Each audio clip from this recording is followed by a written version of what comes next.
The detective chicken. ఒక ఊరిలో హెన్రియెట్టా అనే కోడి ఉండేది. దానికి ఎగరాలని లేదు, కాని రహస్యాలు ఛేదించాలని ఉండేది.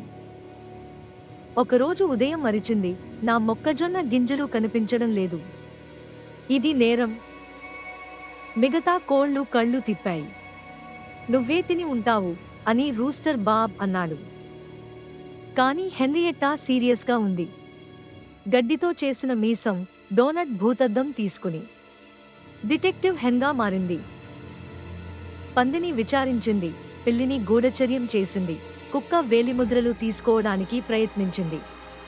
కాని కుక్క తలని నాకుతూ ఉంది. చివరికి ఒక ఉచ్చు వేసింది. పెరట్లో మొక్కజొన్న, తను ఒక బకెట్లో దాక్కుంది. అద్భుతమైన ప్లాన్, కాని అది చెత్త పారేసే రోజు. ఫార్మర్ జో బకెట్ను విసిరాడు. హెన్రియెట్టా 10 మైళ్ల దూరంలో రీసైక్లింగ్ సెంటర్లో మేల్కొంది.